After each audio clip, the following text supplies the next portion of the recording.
They said, "Your kind don't belong here." Not as a whisper, not as a mutter, but as a verdict meant to seal a door and swallow a dream. Imagine those words stamped across the front of a life like a warning label. The kind that tells you to turn back, to know your place, to stop where the dust road widens into a gate you are not supposed to cross. Now imagine choosing to pick up that sentence and keep it. Not as a wound, but as a challenge. Something you carry with you to every threshold from then on. In Mississippi in the early 1960s, thresholds were policed not just by law and locks, but by looks and snarls and the invisible lines everyone could feel and few dared to step across. This is the story of a man who stepped anyway, who lifted his foot when the ground said no, who put his body into a doorway and refused to move. This is a story about a gate, a campus, a riot, a classroom, and a country suddenly forced to decide which voice to obey. The one that said the door was closed, or the one that said it was never theirs to close in the first place. He did not walk alone. None of them did. Behind his steps were years of quiet resolve and loud threats.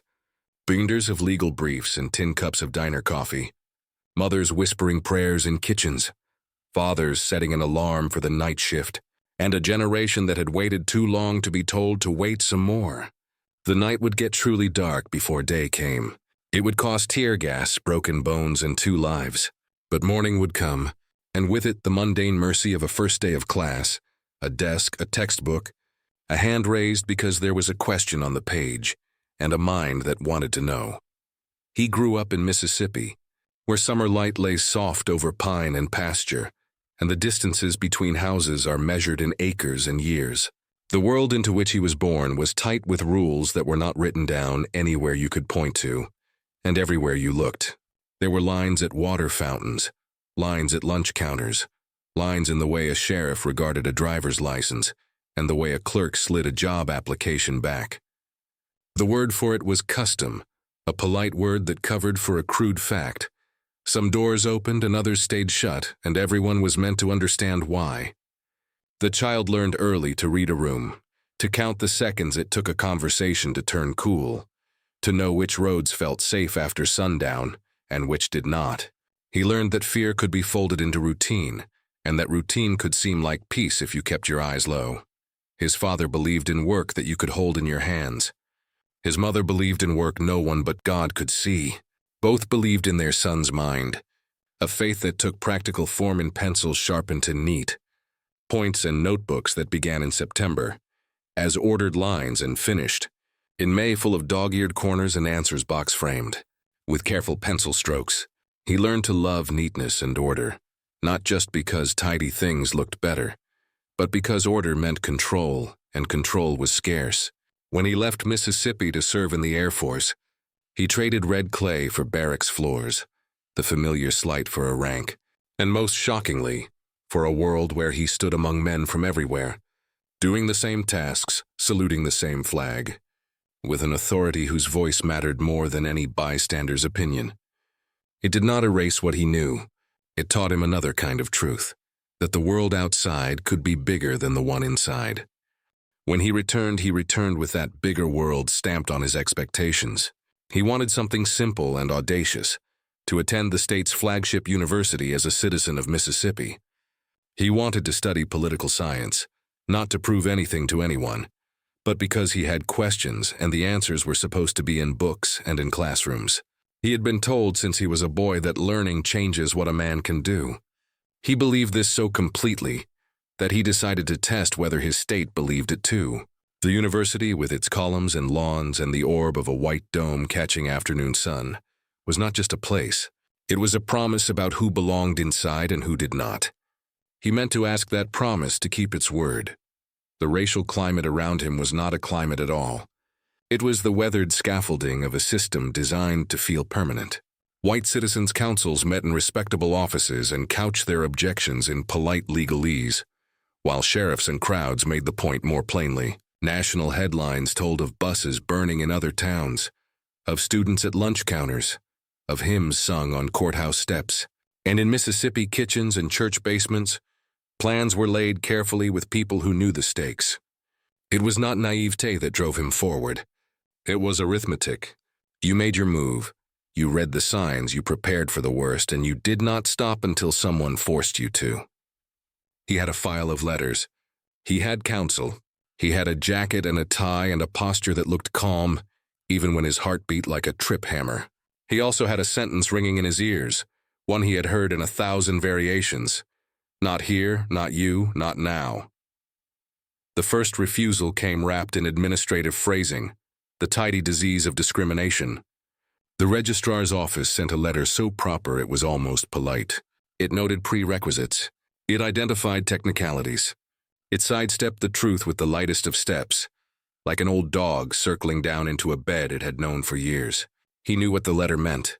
He also knew what the law was supposed to mean. He returned the letter with a response, and the response with a filing, and the filing with a suit. The names on the pleadings were stark with history, the university, the state. He was not the first to ask a court to teach a school its own civics lesson. He wore the suit as if it were another uniform, a sign not of who he was, but of what he would not accept. In small rooms with fluorescent lights and long tables, the work was conducted in voices that could not afford to rise. He would come in by a side door. He would sit down, he would shake hands, he would leave. Attorneys marked up drafts and whispered about precedents as if invoking saints. Outside, however, the volume rose. When the governor took to a microphone, the state's defiance was declared like a creed. He spoke of sovereignty as if it were a kind of holiness threatened by desecration. The man at the center of all this was not spoken of as a student. He was spoken of as a symbol, which is what people do when they need to shrink a person into a thing they can fight. When the order came down from above, clear and unambiguous, no one pretended not to understand. The university would admit him. The state would escort him. The affair would proceed without incident. At least that's how it looked on paper. On the ground it sounded different. The crowd swelled in Oxford, a town of gracious homes and tidy hedges and the kind of calm that looks permanent until it isn't. Students gathered. Strangers drove in from miles away, the way people do when trouble seems like a show you might miss if you don't get there early. The words they flung were old and practiced. He heard the sharpest one again. You do not belong. He had expected it. There is no way to be ready for a word like that anyway. The day he arrived on campus under federal escort, the light was all wrong, bright and brittle. Marshals in helmets looked like a metallic reef around him. They had eyes like pilots and jaws set like men who know what a line of order looks like in a storm. Inside, officials moved like chess pieces while phones rang with overlapping instructions. Stand down, stand firm, proceed, pause. The governor appeared and disappeared like a stage magician performing a trick already spoiled by the newspaper. He smiled and blocked and made a show of obeying, even as he disobeyed. The student, because that is what he had become by effort and by right, walked forward anyway. Each step he took was counted by people who believed in tallying courage. Night fell and the play of it changed. The campus turned into something it had never been meant to be. A battlefield bracketed by magnolia trees. Bottles flew. Bricks broke. Smoke curled out of canisters and drifted across lawns like a ghost that had waited years for its cue. The sound of gunfire cracked the air, intermittent and then not. Men who had come to cheer discovered what they had started had its own appetite. The marshals, trained to hold a line, did. Some wore blood that did not belong to them. 2 people died in the chaos. Lives blown out like candles no one had permission to touch. If there is a moment when a country looks at itself and cannot look away, it often comes wrapped in smoke and sirens. In the morning, the man was escorted into a building that had weathered 100 sleepy semesters. The windows reflected sunlight like nothing had happened. Secretaries with tired eyes finished their coffee. Someone vacuumed a hallway. He entered a classroom and sat down. He opened a book. Round him, paper rustled, a cough. The professor did something practical and astonishing. He taught. A mind that had asked a legal system to recognize it was suddenly doing an ordinary thing, taking notes. There is a peculiar courage in the mundane, in returning a public fight to private work. He took down phrases in his notebook the way he always had, neat and steady, a soldier back at a desk. He was not there to be a symbol. He was there because there was a question on the page and he wanted to know the answer. The news spread beyond the campus, beyond the state, in living rooms far away. People saw photographs that did not match the pictures they carried in their minds of quiet college lawns and clean-cut boys. The images had a way of rearranging furniture in the head. There were debates at breakfast tables, whispered arguments at church doorways, fathers and sons going quiet over the sports section because everyone knew what had happened, and no one knew what to say that wouldn't sound like surrender.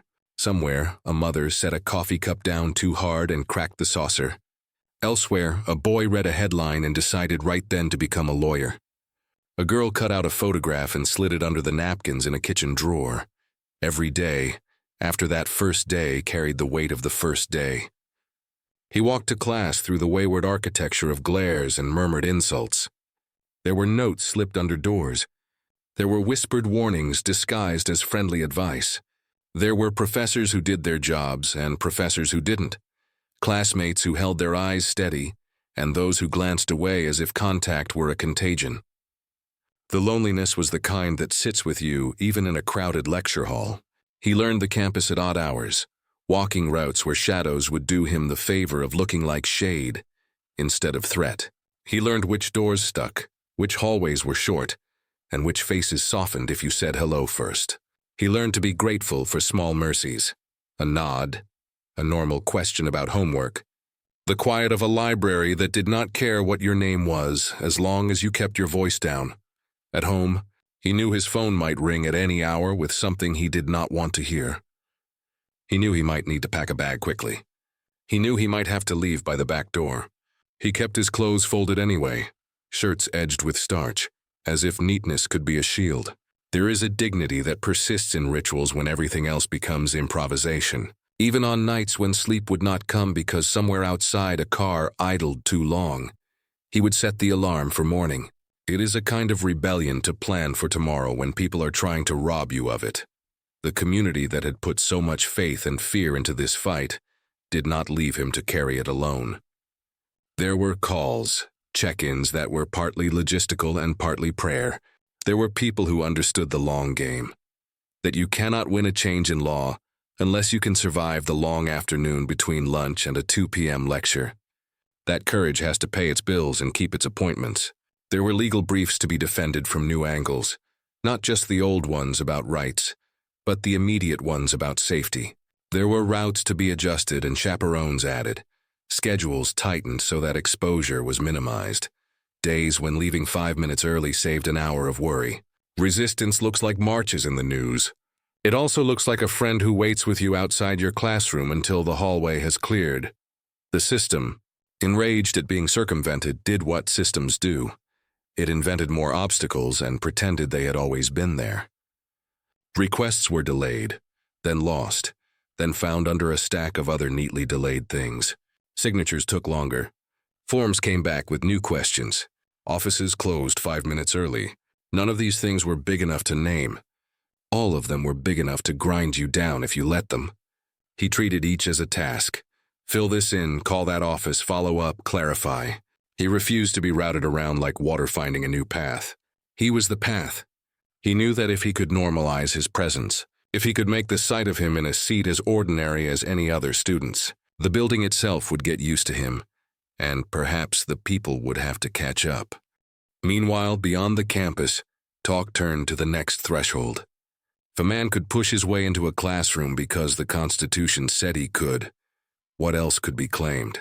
A vote, a seat, a march that did not ask permission where none was due. He turned toward a different road, the open road, the 2-lane where pine shadows crossed the pavement like a metronome. He wanted to walk across Mississippi under the sun to prove that a man could travel his own state without being stopped by anyone's fear. He meant to speak to people, to look them in the eye in their towns and ask the oldest question there is in public life. Who belongs here? The answer should have been simple. The fact that it was not is why he laced his shoes.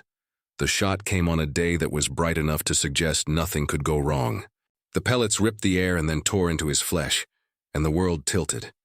For a moment, the whole project, the stoicism, the planning, the careful effort to turn confrontation into conversation, was reduced to the dumb physics of a body falling. People ran, they shouted. The cruelest kind of "you don't belong" is spoken with a weapon. He did not die. He lay there with the sun still shining on him, as if the day refused to give the shooter the satisfaction of any metaphoric darkness. He was lifted. He was treated. He was told to rest. The movement gathered and marched on, because that was the promise. No single shot would stop what had begun. The pressure inside him did not dissolve into rage as some might expect. It concentrated into purpose. He would not let his story be rewritten as a cautionary tale. He would return to the road. He wanted to complete what he had started, because there is a terrible power in leaving things unfinished. Your enemies will finish them for you, and the ending will not be yours. He did not believe in dramatics for their own sake. He believed in finishes, in reading the last chapter, crossing the last county line, walking across the last bridge. He also knew this had grown beyond him. The road had filled with hundreds of others, people whose footsteps declared a simple truth. Belonging is not something granted. It's something exercised. The turning point, properly understood, was not a judge's signature or a troop deployment. Those were instruments. The turn itself happened quietly on a morning that looked like any other. He walked back into a classroom. He took a seat. He set his notebook down. He did not scan the room for danger, not this time. He scanned the chalkboard for the outline of a lecture. He had paid for a life with the currency of his courage. Now he meant to spend it on ordinary things. There is a word for that: freedom. It is not always trumpet-sounding. More often it sounds like the scratch of a pen across paper in a room where everyone else is doing the same. He understood that freedom is not just an event, but a practice. The turning point is where you stop being the exception and become the routine. On the road, the climax had a different rhythm, one measured in miles and songs, and the way a town's skyline announces itself out of heat shimmer. He returned to the march not to be applauded, but to be counted. The crowd parted for him and then closed, the way water does around a swimmer. The chant that rose was new and old at once, the sense of a people claiming something no oath of office can bestow. He walked with leaders who had been in jails and pulpits, who could quote the law from memory and the prophet from the heart. He walked with ordinary people with sore feet and unpaid bills waiting at home. With every step, the statement, "Your kind don't belong here," was contradicted by the evidence of bodies moving forward in their own state, in their own country, under their own sky. There are moments when the land itself seems to lean in. Mississippi's roads held the weight of them. Porch sitters watched with faces hard to read, with hands that did not wave and did not reach for the phone. Children counted the lines painted down the center of the road and calculated how far it would be until the next town.